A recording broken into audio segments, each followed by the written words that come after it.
Good morning, Early Edge family. Can't wait to start this Wednesday show. We got a lot going on in sports. This show, of course, brought to you by BetMGM, the sports book born in Vegas. I'm looking at the chat right now. CLE fan Ian Lights Out. Steve Folkerts is in here. Larry Hartstein is in here. I wonder if he's on the show. Let's take a look at the recap screen before we bring in the stars of the show. Well, this looks really familiar. Very underwhelming. 4 and 5.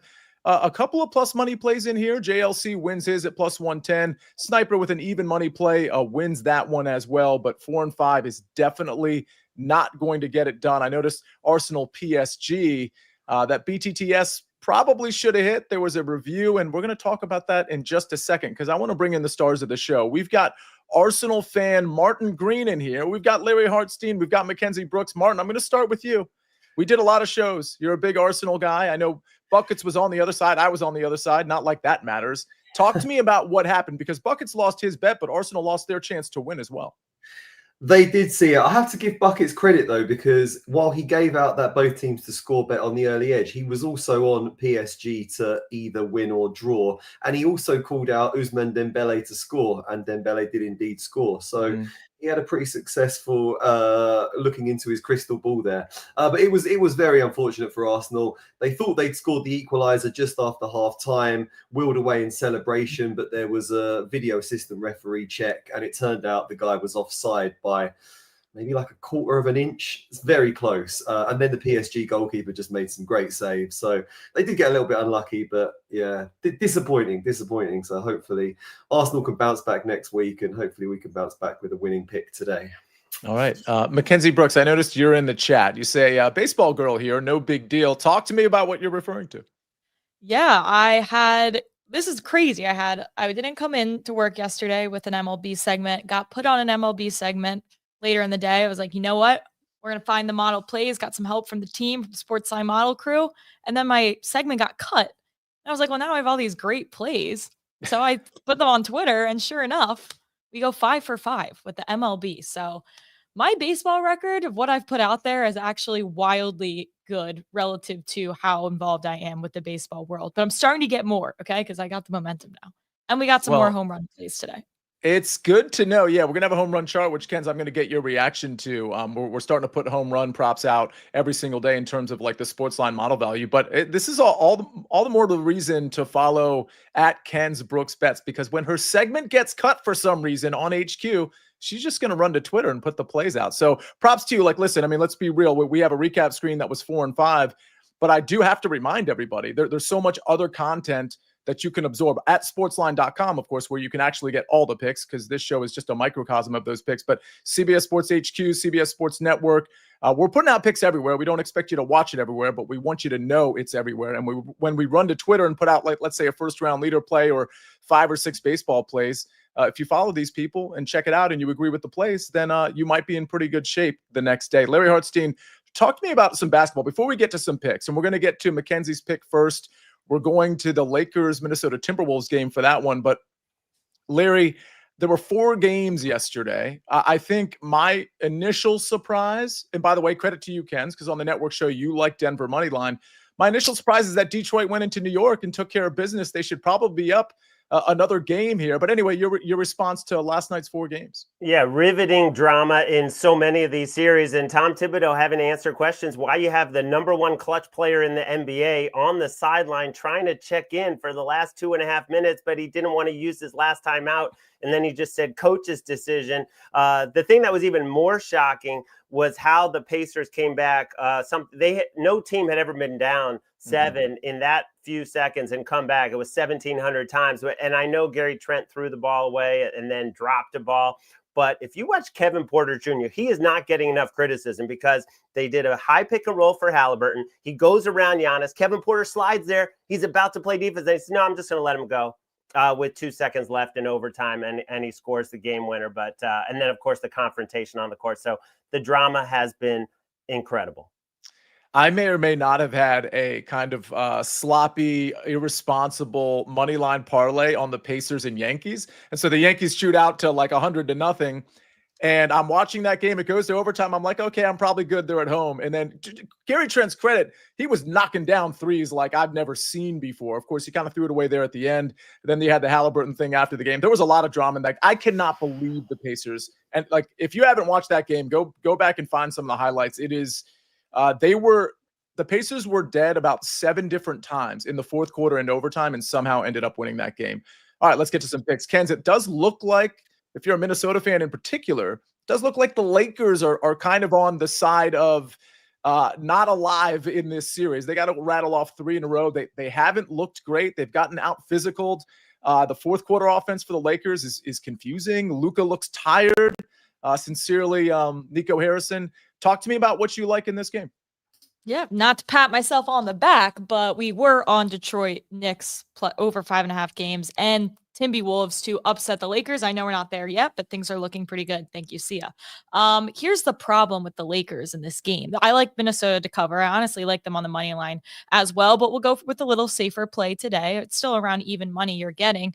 The issue is that the Lakers are losing games shooting awesomely. Like they're shooting 40+% from deep on 40+ attempts, and they lost their last 2 games doing as such. The one lone win they had was when Minnesota had arguably the worst shooting night of their entire season, like 20% on just 25 attempts from 3-point range. So when your lone win is coming from Minnesota doing something historically bad and you're putting up these awesome numbers and still losing games, that's where the problems come in. And that's why I think this is just the Timberwolves series, but the way they're playing. I mean, Anthony Edwards, I still don't think we even give him enough of his flowers, go Dogs, for the way he's performing here. It's been insane. And I just don't think the Lakers can sustain a high level of volume and accuracy and just energy in general from guys like Luka and LeBron. So I think the 5.5 is definitely safe. If you want to sprinkle on the money line, be my guest. All right. Minnesota +5. And it does seem like a big line, but to me, it also seems like this one could get away from the Minnesota Timberwolves, but like they're just a deeper team. So I mean, I absolutely get this pick +5.5. Larry, before we get to Martin's pick, 1, do you have any reaction to that pick? And 2, there was something you wanted to talk about, I think, relative to a Yankees game and to, I think, the Kentucky Derby. Yeah. Is it crazy, though, that Anthony Edwards did not get Georgia to the NCAA tournament in his 1 year in college? I mean, you would think a superstar of that level, but his game has come a long way. And, I'm with you, Kenz. I think they're the better team.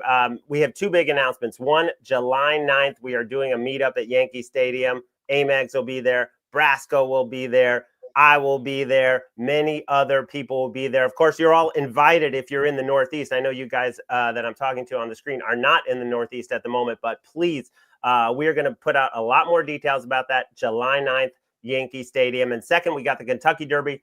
We got Michelle Yu, one of our top horse racing experts. She will be in the Discord at 3 p.m. today taking your questions. And I know we've got a special early edge later in the week on the race. Yeah, and we got a special early edge tomorrow for MLB, which I'm going to tell you about as well.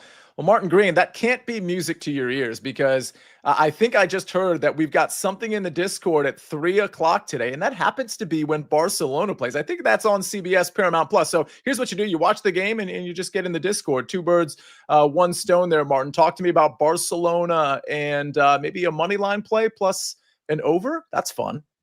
I'm definitely looking for a Kentucky Derby pick, so I will be checking that Discord while watching Barcelona. Who says men can't multitask? Yeah, I'm going to be on a Barcelona win, I think. They're in terrific form right now. They beat Real Madrid in the Copa del Rey final at the weekend. They're top of the table in Spain, and they are still probably the favourites to win the Champions League. They certainly were the favourites heading into the semi-finals. I think they should just be too strong for Inter Milan. Inter were looking really good a few weeks ago, but the wheels have come off recently. They've lost 3 games in a row, including a 3-0 defeat to their arch rivals AC Milan at the weekend. So I think they could be a little low on confidence. They're going to be a bit fatigued from the title race that they're having with Napoli in Serie A. So I think everything's shaping up pretty well for a Barcelona win. It's only about -160 if you go for a straight money line. So yeah, I've combined it with Barcelona to win and over 1.5 goals. I've got combined odds of -114 because I think we should see at least 2 goals in this game. All right. Very much looking forward to watching that game.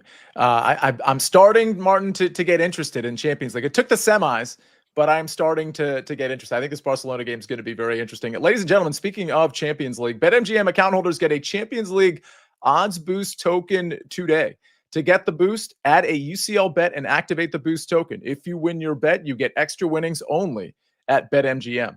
Okay, we got a lot more picks to get to, including SportsLine Picks. We're going back to the NHL playoffs. We're taking the Tampa Bay Lightning money line at -110. That one courtesy of Jeff Hockman.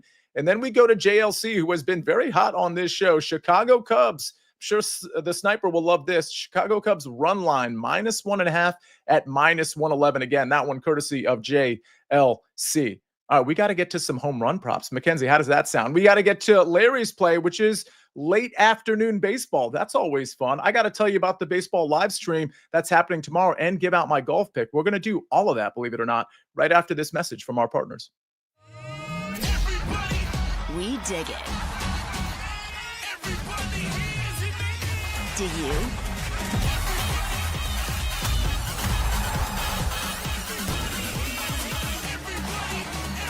The Pro Volleyball Federation on CBS Sports Network. All right, we are back on the Early Edge, brought to you by BetMGM, the sportsbook born in Vegas.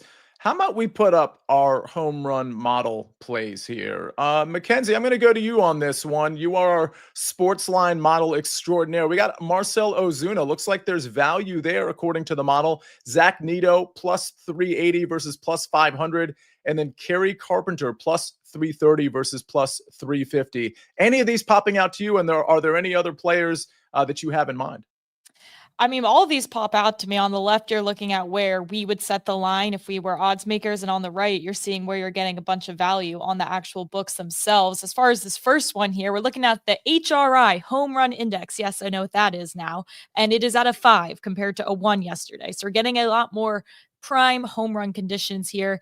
And although Dollander, he didn't allow any home runs yesterday, he did get hit hard and had allowed 5 earned runs, which you hate to see, but that is good for our play here. As far as Zach Neto, we would set that around plus 380, which is really, really good value in my opinion, and he is awesome against he's a right-handed batters. They typically do well against Hancock's hand, and we're going to Carpenter here. The model loves Carpenter when he goes against right-handed pitchers in general, but he's facing a rookie right-handed pitcher today, making his MLB debut. If that does not scream Dinger Wednesday, I don't know what does. So like that Kerry Carpenter play a lot.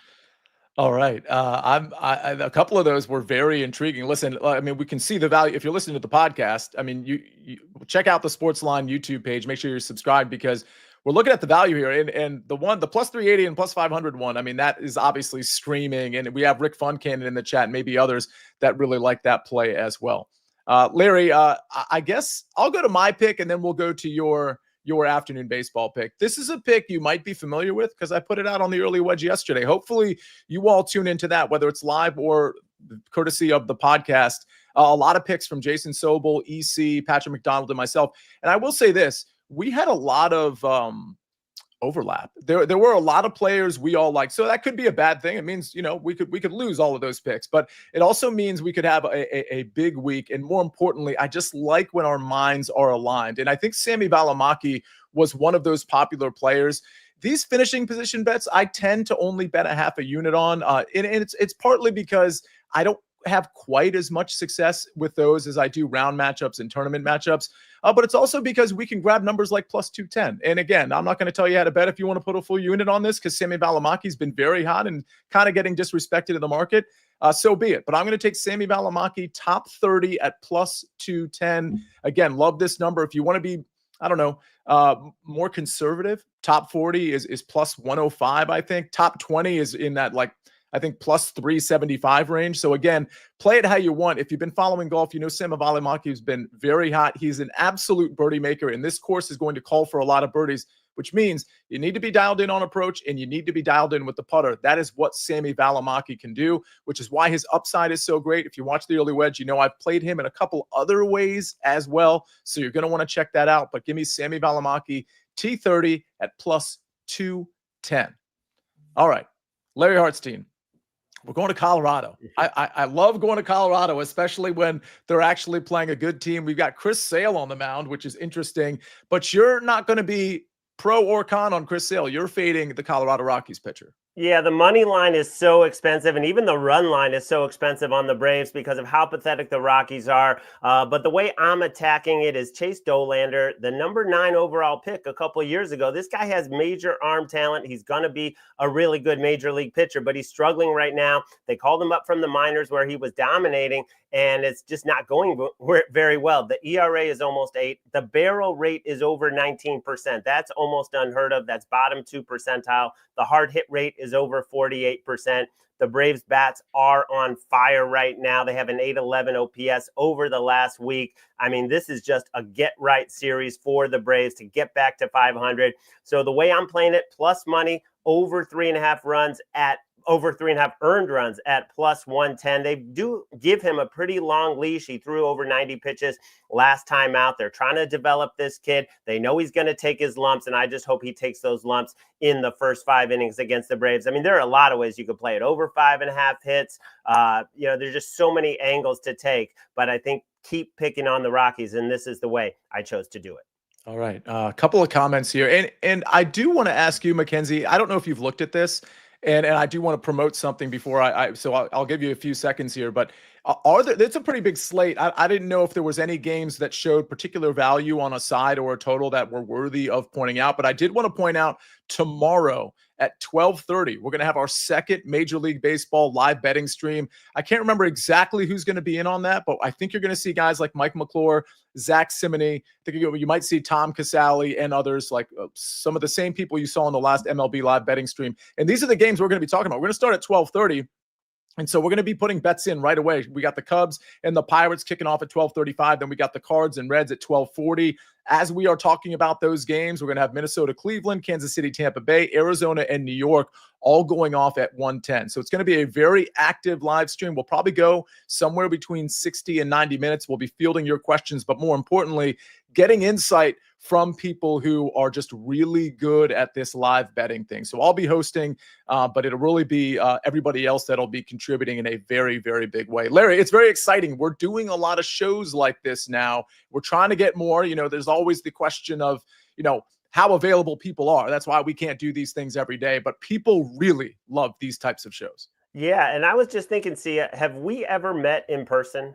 We haven't. Are you trying to coax me to come up July 9th? That's what I'm saying. It's not too far. What do you hop on the train from DC and you're there in 3 hours? You go in that nice business class and just takes you right to Grand Central, then up to the stadium. So let's do it. I will absolutely. Actually, when you talked about it just 10 minutes ago, I thought to myself, I need to look into that because I'd love to meet you and Amags and Brasco. I haven't met. It's crazy. I haven't met you, Larry. I mean, I've been working with you for quite some time at this point, but that is something I'm going to put on my list. Can I ask you, for those that actually want to attend, you said you were going to update them. Is there a hub for them to get information about attending that Yankees game or the meetup or whatever? The hub will be, as we put it together, it'll be on this morning show with me, Amags, and Brasco kind of being the ringleaders of it. But we're putting it together. We're trying to get some swag. We're trying to make it special. We want to meet, as many people as possible. And, I hate the Yankees personally, so I'm just going to I'll have some bets, I'm sure. But it's not like I'm a big Yankees fan. I just want to meet up with the guys. I mean, that's good. It's going to be, whether you like them or you hate them, it's going to be a great atmosphere for baseball, like it always is. Ian Lights Out says, yes, a New York meetup. Sounds like a lot of people are interested in that. And so I'm certainly interested as well. People are interested in my pastel shirts. They were asking if this is gray or purple. This is purple. And this is funny because it's kind of an inside joke on the live chat, which is going to start at 10:30. People bring it up all the time in the live chat. If you have questions about this golf tournament coming up, or you just want the entertainment value, it's going to be me and Jason Sobel. So it's going to be a really interesting live chat that starts in 10 minutes on this YouTube channel. So join us, CJ Cup, Byron Nelson. A lot of good questions that are always in the chat, but it's also good conversation as well. So spend some time with us at 10:30 on this SportsLine YouTube channel. Mackenzie, I set you up for a question, and it was kind of a cold call. Anything on the slate that looks somewhat appetizing to you? Yeah, I mean, to be honest, I haven't looked deep into why we have these certain projections, but what I'm seeing off the top of my head is some good value on Miami money line to upset the Dodgers here. And then there was another one, the Mets game. Where'd it go? Here it is. Yankees, Baltimore. We have value on Baltimore to upset the Yankees, which seems like a wild call considering the Yankees won 15-3 yesterday. But you know what? Sometimes you just got to trust the numbers here. And then Arizona Mets, that line is set at 8 and again, and they went soaring over it yesterday. Soaring's dramatic. It was 8-3 Mets. But again, we have value on both of these teams to score 3+ runs again, if that's the way you want to look at it. Interesting. Yankees throwing out Carrasco versus Cade Povich. Maybe a good bounce back spot for the Orioles here. That's interesting because it looks like they are a slight favorite, which again, I know they're at home and it's a division game, but I would have thought that'd be the other way. Kenz, I think you're probably on the right side of this. It's kind of making sense that maybe there's some sharp money on the Orioles here as well. People are interested in my pastel shirt, something I didn't think I'd hear today or ever, says KC3. Well, yeah, it's kind of a thing now. So here we are. All right. Well, Martin, before we go, I didn't know if there was any soccer questions from the chat that you needed to address. No real soccer questions. Just people commiserating about Arsenal losing and looking forward to the Barcelona game tonight. That's the big game taking place today. There's not a great deal else on. Birmingham are playing in League One. Birmingham should beat Blackpool. That's about -105 if you want something else. But yeah, there's some big Premier League games coming up at the weekend, so I'm in the chat, so I can answer any questions you might have in the last couple of minutes. I love that you just kind of threw out a pick there, kind of under your breath, like no big deal. Yeah, if you want to take this, here's a pick. All right, let's get to the recap screen. Before we get out of here, we've got the Bayern Nelson. It starts tomorrow morning. I'm giving you a finishing position bet. Sami Valimaki T30 at +210. I am noticing that line is moving. I think it's +200. DK is is one of the few spots that gives out top 30s. I should mention that. But again, if you're a place like BetMGM, if you don't have the top 30 market, I do think, pouring in some money on top 20 at an even bigger number at, let's say, 0.3 units instead of 0.5, something like that. I think that's a fine play. And obviously, BetMGM has the top 40 market as well, which pays ties, and that's going to still give you a plus number on Sami Valimaki. Minnesota +5.5 tonight at -115, courtesy of Mackenzie Brooks. Of course, we're talking Lakers, Timberwolves. Chase Dolander over 3.5 earned runs allowed, +110 from Larry Hartstein. And then we got Barcelona money line and over 1.5 goals at -114 in UCL, courtesy of Martin Green. Let's take a look at the SportsLine picks. We go Tampa Bay Lightning -110, courtesy of Jeff Hockman. And then JLC, who has been on fire. Chicago Cubs run line -1.5, -111. Jeff Stenberg says, get Martin to New York. Martin, what are the odds we can get you to New York on July 9th? Give me actual odds. 50-50. I'll give you +100. Wow. All right. That's what not about bad. Kenz? What about Mackenzie? Ooh. So I do typically go back to Jersey for the whole month of July. So this is not out of reach for me. And if I need to twist my arm, take a trip to New York City, I can probably make that happen. So she just set herself up a little bit, because if she doesn't make it now, knowing proximity wise, she's going to be right there. It's basically going to be like a stiff arm to this whole early edge community, but particularly us. So now, Mackenzie, I hate to box you in, but I think you have to go. I might have to for the vibes. Do we know who they're playing? I believe it's the Mariners. Okay. Yeah. Well, okay. That's fine. So we'll have fun doing other things too. Fair enough. Well, it's a Yankees game at the end of the day. A great show, everybody. KC3 says great show as well. Maybe we'll see you in 5 minutes for that live chat for the CJ Cup. Either way, thanks for joining us today. We got to turn this around. We keep coming to the show with 4-4, 4-5, 5-7, 5-4. We need a legitimate winning day. It's been at least a week where we've had that type of record, and we really want to turn that around. So we're going to do that today. We're going to do that tomorrow. We're going to do that for BPE Friday as well, hopefully. But either way, thank you for joining us every single day. Really appreciate that. On behalf of Mackenzie Brooks, on behalf of Martin Green, Larry Hartstein, and of course, Ben on the 1s and 2s and 3s and 4s, I'm Sia Nejad, otherwise known as the Counselor of Cash, and we rest our case.